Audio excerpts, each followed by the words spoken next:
right. So really the only person that didn't practice was Mecole. We backed off him just to see if we couldn't get him back going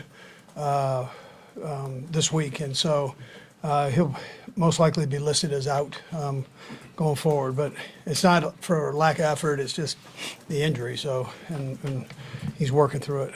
Look forward to the challenge of playing the Jags. We know they're a good football team. Obviously, everybody playing right now is our good football team. So we like the part that we're able to play at home here in front of our home crowd. We know they'll be wild.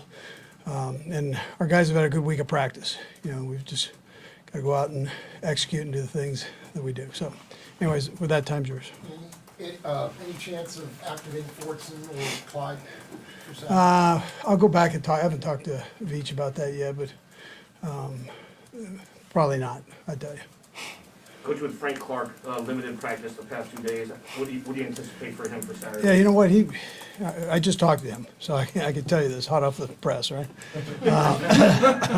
So he actually feels very good, and he practiced well today, so and really yesterday.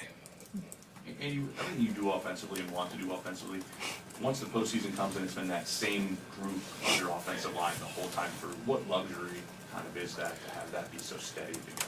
Yeah, it's also good that they get along. I mean, that group is a tight group, and normally it is with most teams, I think. So, but they enjoy playing with each other, and they do well.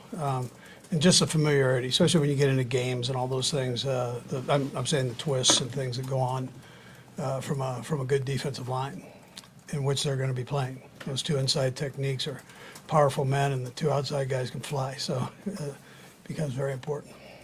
Coach, I remember when the Jags came to town earlier, even though the record wasn't great, you had mentioned that it looked like they had really bought into what Doug was doing. I'm assuming with the hot streak they've been on and getting through that game last time, you're seeing really more good things from them on that front. Yeah, you bet. They've improved every week, and and they have bought in. Doug's done a great job, as his coaches have. I mean, it takes everybody. So, but he's done a nice job with that group. Coach, after what the Jags did last week, any extra notes to keep the pressure on if you guys do build a lead in the game and making sure that you guys finish? One of the neat things is everybody saw it, so you don't have to say much. I mean, that was a great job by them, by Jacksonville. So our guys they're obviously aware of that. 4 quarters of football. You get to this round, and these games are normally separated by one score traditionally. So you gotta play for 4 quarters, absolutely. On that game Saturday, you've dealt with quarterbacks your whole life, and young quarterbacks, and Trevor got off to such a rough start. Can you kind of put yourself in Doug's shoes on how he was able to kind of get him right to go out there and do what they did?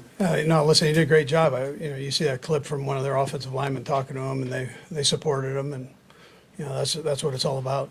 And the kid's won ever since he was in grammar school, so he's a pretty good player. Andy, I have to ask. Germany, the news today, just your overall thoughts on now that it's official. You guys get the opportunity to go there. Yeah, listen, I got to tell you, I haven't thought about it. I look forward to getting a bratwurst. I mean, I haven't thought about it. I mean, we're so focused in on this thing that that's Ted and the front office that are doing that. So. Good. Okay, good. Thank you. Vielen Dank.